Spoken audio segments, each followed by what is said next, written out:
अब यतिखेर यो कोभिड दोस्रो अब चरणको भन्ने छ, यो यसले पक्कै पनि हाम्रो गाउँपालिकालाई पनि अलिकति अब प्रभाव पारेकै छ। अब हामीले यसको नियन्त्रणको निम्ति पहिलो कुरो त अब जिल्लाको मिटिङ बसिसकेपछि हामीले चाहिँ समग्र जिल्लाभरि नै अझ खास गरी हाम्रो थबाङमा चाहिँ अब हामीले पहिलो आइसोलेसन यन्त्रहरू स्थापना गर्ने भनिकन गत वर्षको देखि नै हामीले 5 बेडको चाहिँ एउटा आइसोलेसन सेन्टर हामीले राखेका थियौँ र अहिले आएर हामीले त्यसलाई 20 बेडमा चाहिँ हामीले चाहिँ लगेका छौँ गाउँपालिकाले।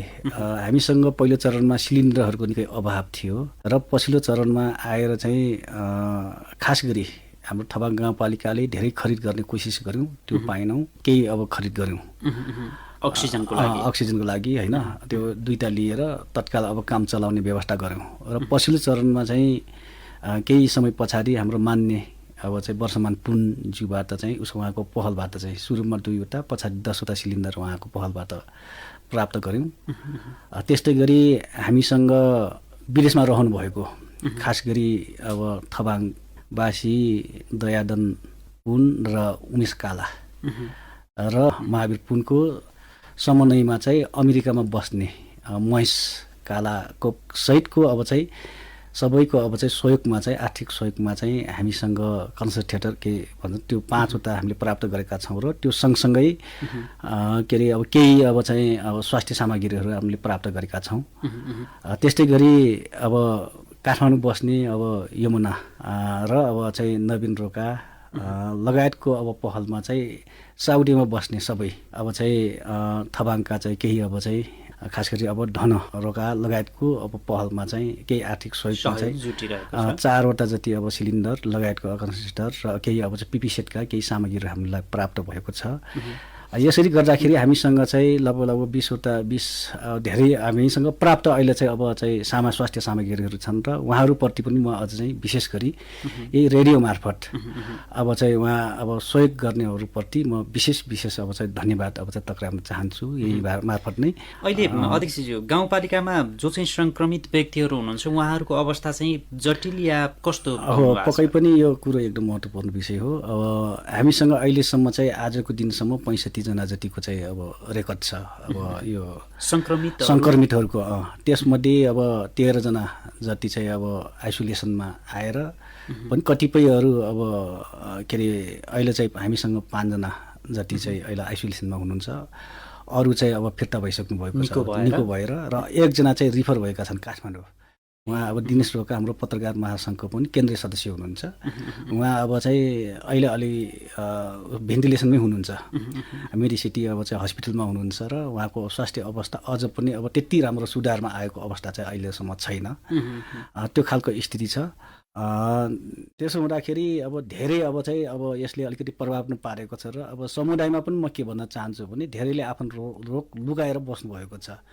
योसँग आफूलाई लुकाएर होइन कि रोग लुगाएर होइन कि अब चाहिँ आफूसँग जे अब समस्या आउँछ त्यो समस्यालाई चाहिँ अब अगाडि सारेर मात्र समस्याको समाधान हुने हुँदाखेरि सबै थबाङवासी दाजुभाइ तथा दिदीबहिनीहरूमा के विनम्र आग्रह गर्न चाहन्छु भने अहिलेको कोभिडको अब यो महामारीको बेलामा यसलाई सामान्य रुगा खोकीको रूपमा अब ख्यालठट्टा नलिकन तपाईहरू चाहिँ कम्तीमा पनि अब स्वास्थ्य कर्मीहरूसँग सम्पर्क गर्ने र अब आफूलाई चेकअप गर्ने, स्वास्थ्य चेकअप गर्ने र आफैले अब चाहिँ कम यसबाट बच्नुको निम्ति सामाजिक दूरीहरू अनि त्यसको अब चाहिँ त्यसबाट बच्नुको लागि अब सुरक्षा उपायहरू चाहिँ अपनाएर चाहिँ अगाडि बढ्ने कोसिस गर्नुहोस्, किनकि गाह्रो छ यो विषय भन्ने कुरो पनि यही रेडियो मार्फत म भन्न चाहन्छु। अध्यक्ष, अब यो आर्थिक वर्ष सुरु हुनेदेखि लिएर अब आर्थिक वर्ष सकिने लाग्दासम्म पनि यो कोरोना भाइरसले गर्दा काम गर्न नदिएको, काम गर्दा असहज महसुस त भइरहेको छ नै, तर पनि यो परिस्थितिको बावजुद पनि कतिको पूर्वाधारका कामहरू लगायत अन्य कामहरू गर्न चाहिँ सफल भएको जस्तो महसुस गर्नुभएको छ? अब हामीले यसो गरेका छौँ, अब सामाजिक अब चाहिँ दूरीहरू अनि लिएर जहाँ अब चाहिँ के अरे पूर्वाधारका कामहरू, विकास निर्माणका कामहरू भइराखेको छ त्यहाँको निश्चित अब चाहिँ अब जो अब काममा अब चाहिँ सहभागी हुनुहुन्छ उहाँहरू अब चाहिँ सुरक्षा सतर्कता अपनाइकन अब कामलाई चाहिँ अब रोक्नुहुन्न भन्ने उद्देश्यले चाहिँ निर्माणका कामहरू हल्का फुल्का भइराखेका छन्। धेरै कामहरू त यो कोभिड रहर आउनुभन्दा धेरै अगाडि नै धेरै सम्पन्न भइसकेका छन् हाम्रा। केही कामहरू बाँकी रहेका काम कामहरू पनि अब चाहिँ सञ्चालनमा छन् र तिनलाई पनि अब चाहिँ सतर्कताका साथ त्यो कामलाई चाहिँ अब चाहिँ अगाडि बढाइराखेको स्थिति छ। तर चाहिँ यसो गर्दाखेरि पनि धेरै प्रभाव पारिराखेको छ कतिपय काममा। खास गरी अब हाम्रो प्रशासनिक भवन बनिरहेको छ, त्यहाँ पनि कामदारहरूमा त्यो कोभिड देखा परिसकेपछि जुन कामदारहरूको टोली नै थियो त्यो अहिले चाहिँ त्यो होम अब चाहिँ क्वारेन्टाइनमा बस्नुभएको छ।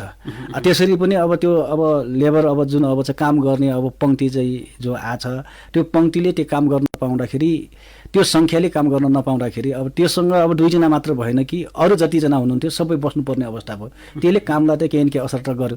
यस्ता खालका समस्याहरू धेरै छन् र यसले गर्दाखेरि हाम्रो विकास निर्माण कामलाई चाहिँ निकै नै यसले अब केही प्रभाव चाहिँ पारेकै छ। अब जस्तो अहिले चाहिँ देशमा सङ्घीयता लागू भएको छ, गणतन्त्र आएको छ, अहिले चाहिँ एउटा महिला नेपालमा राष्ट्रपति बन्ने एउटा अवस्था सिर्जना भएको छ, कृषकका छोराछोरीहरू जनप्रतिनिधि प्रधानमन्त्री भएको पनि छ। यसैमा पनि थबाङ गाउँपालिकाले 10 वर्षे जनयुद्धमा एउटा महत्त्वपूर्ण भूमिका पनि खेलेको छ। अहिले चाहिँ थबाङ गाउँपालिकालाई प्रदेश सरकार सङ्घ सरकारबाट चाहिँ हेर्ने दृष्टिकोण जुन हुन्छ अलि परको गाउँपालिका भनेर चाहिँ त्यस्तो नजरले हेरेको पाउनु भएको छ कि अथवा चाहिँ थबाङ गाउँपालिकालाई चाहिँ 10 वर्षे जनयुद्धमा महत्त्वपूर्ण भूमिका खेलेको हो भन्ने हिसाबले चाहिँ राम्रै तरिकाले हेरिरहेको के पाउनु भएको छ? सपोर्ट चाहिँ कतिको पाउनु भएको छ? यसमा मलाई के लाग्छ भने अब खास गरी थबाङ ऐतिहासिक हिसाबले हिजोको अब चाहिँ यो परिवर्तनको निम्ति 10 वर्षको जनयुद्ध हिजो विगतका अब चाहिँ पञ्चायतीकालीन बेलादेखिको विविध खालको सङ्घर्षहरूको जगबाट 10 वर्ष जनयुद्ध र अब चाहिँ यो परिवर्तनसम्म आउँदाखेरि महत्त्वपूर्ण भूमिका खेलेको कुरो अब जगजाहेर नै छ, यो कतै छुपेको छैन। तर चाहिँ अब यो सङ्घीय व्यवस्था आइसकेपछि हामी जब जनप्रतिनिधि भएर अब चाहिँ स्थानीय सरकारको नेतृत्व सम्हाल्दै गर्दाखेरि मैले त्यस्तो खालको जुन अब 3वटा तहको सरकार छ, 3वटा तहको सरकार प्रदेश सरकार र सङ्घीय सरकारबाट त्यस्तो खालको भेदभाव र त्यस्तो खालको अब चाहिँ समस्या भएको जस्तो मैले खासै गरी त्यस्तो खालको अनुभूति गरेको छैन। यद्यपि कतिपय अब चाहिँ गाउँपालिकाभित्र कतिपय विमतिहरू यो अब चाहिँ व्यवस्थापट्टिको विमतिहरू छन्, त्यो कुरो अब चाहिँ हामीले महसुस गरेका छौँ र पनि अब चाहिँ विमतिहरूका बावजुद पनि अब विकास निर्माणको कामहरूलाई पछि अब चाहिँ पारिनुहुन्न, विकास आजको आवश्यकता हो भन्ने उद्देश्यका साथ अब सङ्घीय सरकार प्रदेश सरकारसँग समन्वय गर्ने र अब चाहिँ जति अब चाहिँ हामीले प्राप्त गर्ने पर्ने अनुदानहरू अहिले यो व्यवस्थाले गरे बमोजिमको सूचाङ्कको आधारमा त्यो अनुदान हामीले प्राप्त गरेकै छौँ र जसको जगमा टेकेर गाउँपालिका को समग्र विकास निर्माणको कामलाई अगाडि बढाउने काम भएकै छ।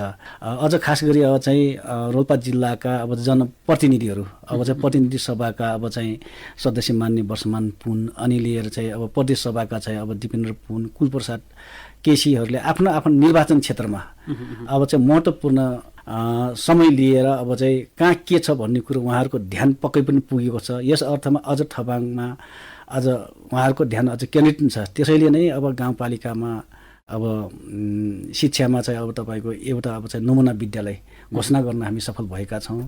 युद्ध स्मारक तथा सङ्ग्रहालय भनेर चाहिँ प्रदेश सरकारबाट दायित्व सिर्जना गरेको अब भवन निर्माण भएको छ, अरू कामहरू निर्माणकै प्रक्रियामा छन्, त्यो खालको स्थितिहरू छ। हजुर सपोर्ट होइन। अनि चाहिँ यो 100 गन्तव्यमध्येको एक गन्तव्य रूपमा जलजलालाई पर्यटकीय विकास गर्नुपर्छ भनेर सङ्घीय सरकारले घोषणा गर्यो, तर चाहिँ त्यो पुरा नहुँदै बिचमा त्यो अब चाहिँ कार्यक्रम अहिले सकिएको छ। तैपनि फेरि पनि अब चाहिँ यो कुरोमा हामीले जोडबोल गरेकै छौँ। त्यस्तै गरी विभिन्न खालका कार्यक्रमहरू अलिकति नमुना योग्य कार्यक्रम अब सोलर मिनी ग्रिड अब चाहिँ वर्षमान पुनको अब चाहिँ माननीय वर्षमान पुनको अब पहलमा चाहिँ अब उहाँ ऊर्जा मन्त्री हुने बेला नै अब चाहिँ 150 किलोवाटको अब चाहिँ सोलर मिनी ग्रिडको त्यो एउटा अब ठुलो प्रोजेक्ट त्यहाँ अब सञ्चालनमा छ। त्यस्तै गरी अहिले 17 किलोवाटको पनि अर्को सुरु भएको छ। त्यसो हुँदाखेरि अब हामीलाई सङ्घीय सरकार र प्रदेश सरकारबाट त्यस्तो खालको दृष्टिबाट हेर्नु कि थबाङ एउटा ऐतिहासिक ठाउँ हो र थबाङलाई अझ चाहिँ अब विकास गर्नुपर्छ भन्ने भावना नै मैले चाहिँ सङ्घ र प्रदेशमा त्यो भावना मैले देखेको अनुभूति गरेको छु। अब यहाँ थबाङ गाउँपालिकाको अध्यक्षमा निर्वाचित हुनुभएको करिब 4 वर्ष पनि पुगिसकेको छ। अब बाँकी 1 वर्ष कार्यकाल रहँदा तपाईँले सुरुमा जब जनताको माझमा जाँदाखेरि चुनावी जुन घोषणा पत्र थियो यहाँले चाहिँ मैले जनताका बाचाहरू पुरा गर्नलाई यस्तो गर्नेछु उस्तो गर्नेछु भनेर जुन किसिमको एउटा बाचा गर्नुभएको थियो मतदाताहरू समक्ष, जनताहरू समक्ष, नागरिकहरू समक्ष, अब यो 4 वर्षको कार्यकाल पुरा गरिरहँदा ती बाचाहरू चाहिँ कतिको पुरा गरे जस्तो महसुस गर्नुभएको छ? मलाई लाग्छ यो त अब चाहिँ हाम्रो कार्यकाल पनि अब सकिने बेला छ र अब समुदायले अब त्यहाँका लाभ लिनुहुने अब चाहिँ समुदायले पनि आफैले पनि मूल्याङ्कन गर्नुहोला। तर म के भन्छु भने जुन बाचाका साथ म चाहिँ अब चुनावमा चाहिँ भाग लिइसके पछाडि कतिपय अब चाहिँ अति आवश्यकका कुरोहरू चाहिँ पुरा भएको मैले अनुभूति गरेको छु। किनभने अब हाम्रो चाहिँ अब साबिकको 3वटा गाविसले अब चाहिँ के अरे बनेको 5वटा वार्डहरू छ। 5वटा वार्ड मध्येको सबभन्दा पछाडि परेको वडा भनेको 4 नम्बर वडा थियो, जहाँ अब चाहिँ त्यो वडा कार्यालयलाई वडामा चाहिँ अब चाहिँ बाटोले छोएकै थिएन। आज सबै बस्तीमा त्यो बाटो पुगेको छ। त्यस्तै गरी अब वार्ड नम्बर 3 को कतिपय अब बस्तीहरूमा चाहिँ अब चाहिँ के अरे बाटोले पुगेको थिएन, बाटो पुगेको छ। र अब चाहिँ खास गरी अब 2टा वडामा चाहिँ 2टा बस्तीमा चाहिँ पुर्याउनु बाँकी छ, यसै वर्ष त्यो पनि पुरा हुन्छ। त्यो खालको स्थिति छ। अनि खानेपानीको हकमा पनि खास गरी अब के अरे अब थबाङ ठुलोबा गाउँ अब यो वर्ष पुरा हुँदैछ त्यहाँ पनि। अब त्यस्तै गरी अब चाहिँ मिरुलमा भयो, अनि लिएर चाहिँ उता उहाँको कतिपय ठाउँहरूमा अलिकति खास गरी समस्या भएको ठाउँहरूमा खानेपानीका कुरोहरू, अनि शिक्षाको क्षेत्रमा पनि त्यसो खास गरी पूर्वाधारका कुरोहरूलाई अलिकति जोड गरेका छौँ।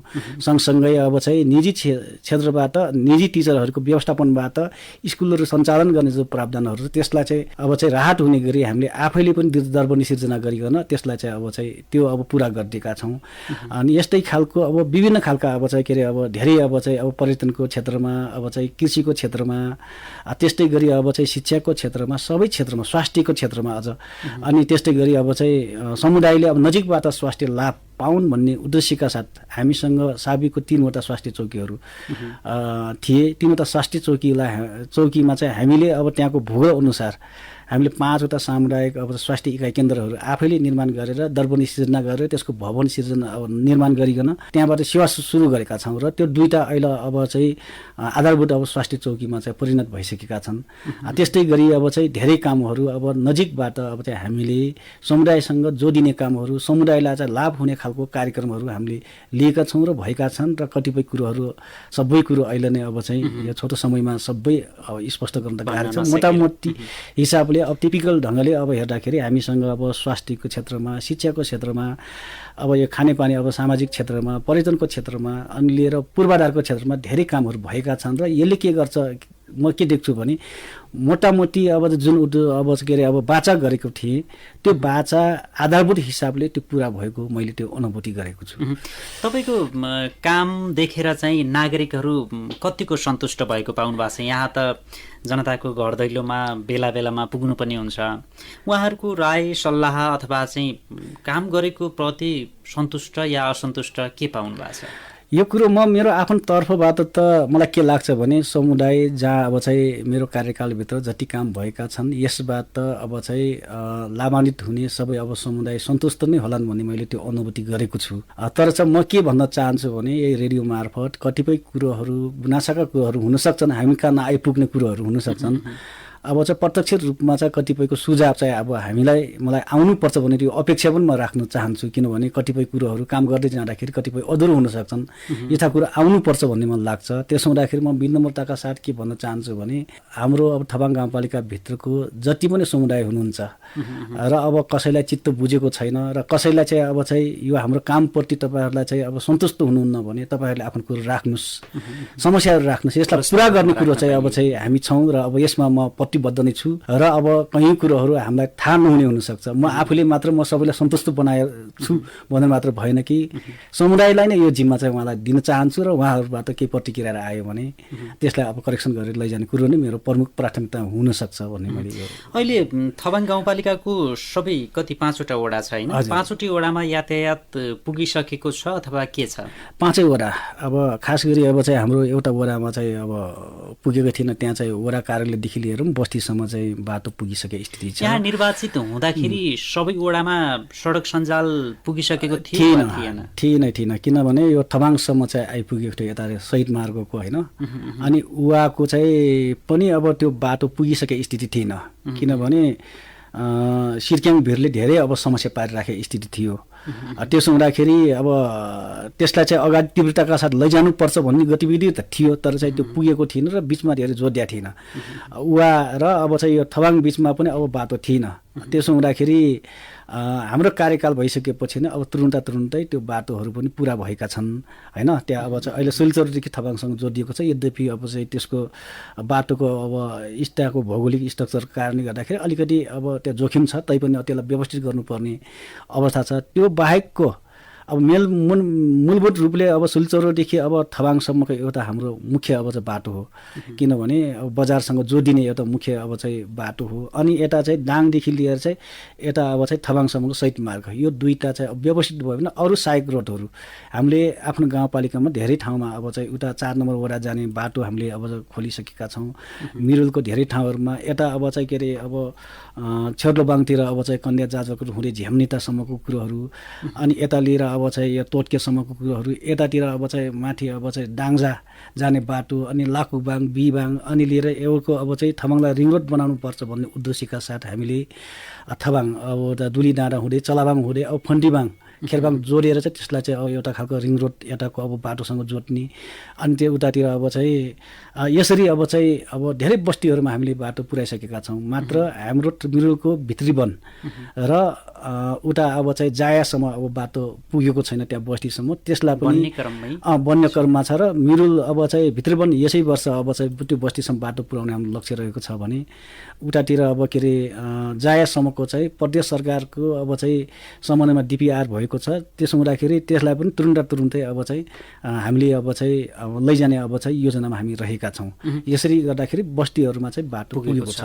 अध्यक्षजी, अब थबाङ आफैमा एउटा ऐतिहासिक ठाउँ पनि हो, मैले अघि पनि जोडेँ, 10 वर्षे जनयुद्धमा महत्त्वपूर्ण भूमिका खेलेको ठाउँ मध्येको थबाङ पनि एउटा हो। त्यहाँका बस्तीहरू आफैमा पर्यटनलाई आकर्षण गर्न लागिरहेको जस्तो, पर्यटकहरूलाई चाहिँ स्वागत गरिरहेको जस्तो पनि देखिन्छ। पर्यटनको क्षेत्रमा धेरै सम्भावना बोकेको गाउँपालिका मध्ये एउटा थबाङ पनि हो। जलजला हेरौँ होइन, थबाङ गाउँपालिकाको त्यो बस्ती हेरौँ, यो पर्यटनको क्षेत्रमा चाहिँ के गर्नुभएको छ नि? अब पर्यटनको क्षेत्रमा खास गरी अब यो 100 गन्तव्यमध्ये एक गन्तव्य अब चाहिँ जलजला भनेर सङ्घीय सरकारले त्यसलाई चाहिँ एउटा घोषणा गर्यो। अनि हामीले पनि जलजला खास गरी यो मध्य पहाडी क्षेत्रमा, यो पहाडी क्षेत्रको अब चाहिँ नजिक सहरबाट अब चाहिँ अलिकति नजिक दूरीमा रहेको उच्च भूगोल भनेको जलजला हो। अझ खास गरी हामी 5 नम्बर क्षेत्रमा पनि अब सबैको अब चाहिँ सबैतिरबाट घेरिएको, बाटोले घेरिएको क्षेत्र हो। र त्यसमा चाहिँ पर्यटनको असम्भावना, त्यो खास गरी अझ धार्मिक पर्यटन हिसाबले निकै प्रख्यात छ हाम्रो जलजला। पहिलादेखि नै अब चाहिँ त्यो प्रख्यात छ। त्यसो हुँदाखेरि जलजलालाई चाहिँ एउटा गन्तव्य बनाउनु पर्छ भन्ने उद्देश्यका साथ हामीले जलजलामा खास गरी यो धार्मिक पर्यटनहरूको निम्ति वासस्थानका कुरोहरू, खानेपानीको व्यवस्था कुरोहरू, त्यहाँ अब चाहिँ अब शौचालयका कुरोहरू त्यहाँ व्यवस्थापन हामीले गरेका छौँ। त्यो व्यवस्था गरिसकेका छौँ माथि। यद्यपि अब उच्च ठाउँमा भएको कारणले गर्दाखेरि कतिपय मालमेत्रहरू पुर्याउनलाई अलिक गाह्रो हुने कारणले गर्दा त्यो छ। हामीले त्यहाँ अलिकति मान्छेलाई सहज होस् भनेर यातायातको पनि अब चाहिँ पुर्याउने हाम्रो अब चाहिँ लक्ष्य चाहिँ हो। तर अहिले हामीले त्यो लान सकिरहेका छैनौँ, त्यो स्थिति छ। र धेरै अब चाहिँ अझ काम त्यहाँ अपर्याप्त छ, धेरै काम गर्नुपर्ने छ। त्यस्तै गरी त्यसको आधारमा तल चाहिँ अब युद्ध स्मृति सङ्ग्रहालय छ र एउटा चाहिँ अब यतातिर हाम्रो दीर्घ स्मृति पार्क, अहिले शहीद पार्क भन्ने नामाकरण गरेको छ, स्कुलको अब सँग सत्यको छ, त्यो छ। त्यसो हुँदाखेरि एउटा दीर्घ पार्क के अरे त्यो शहीद पार्क छ हामीसँग। अन्य युद्ध स्मारक तथा सङ्ग्रहालय त्यो निर्माणाधीन अवस्थामा छ, अनि त्यसको सिडी निर्माण कामहरू भइराखेको छ। अनि एउटा चाहिँ सोलर मिनी ग्रिड एउटा पक्ष भयो। र थबाङ गाउँ आफैमा अब ऐतिहासिक भूगोल हो, तर चाहिँ त्यहाँको अब सांस्कृतिक हिसाबले हामीसँग अब चाहिँ त्यहाँको अब चाहिँ के अरे यहाँ कल्चरको कुरोहरू हामी 5वटा अब चाहिँ कल्चरहरू छ हामीसँग। एउटा भूमे नाच छ, एउटा अर्को कुरो अब चाहिँ हामीसँग के अरे छोरे पैसिरु भन्ने नाच छ, अर्को नचारु नाच छ हामीसँग, एउटा सिङ्गारु नाच छ, एउटा ढिकुरे नाच।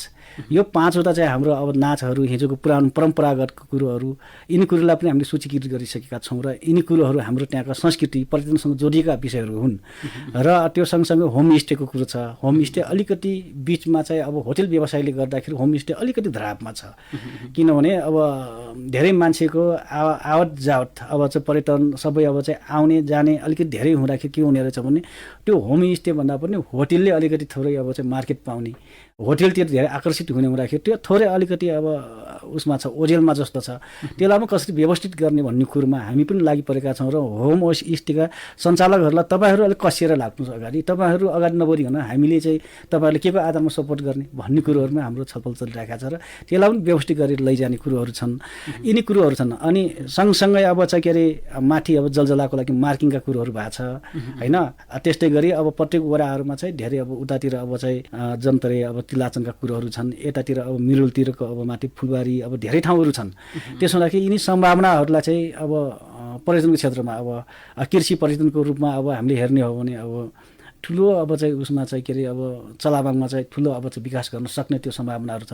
यिनी कुरोहरूलाई पनि हामीले एकदमै गहिरो ढङ्गले अध्ययन गरेका छौँ र अब चाहिँ आउने दिनहरूमा यिनी क्षेत्रहरूलाई चाहिँ अलिक व्यवस्थित ढङ्गले व्यवस्थित गर्न सक्यो भने थालनी भएको छ, सुरुवात हामीले गरेका छौँ र यसलाई व्यवस्थित गर्न अझ टाइम लाग्ने, त्यसले स्पेस लिउने, अलिक समय लाग्ने, अलिकति अब छोटो समयमा धेरै कुरो अब भन्ने अब चाहिँ गर्छु भनेर पनि त्यो सम्भव नहुँदो रहेछ।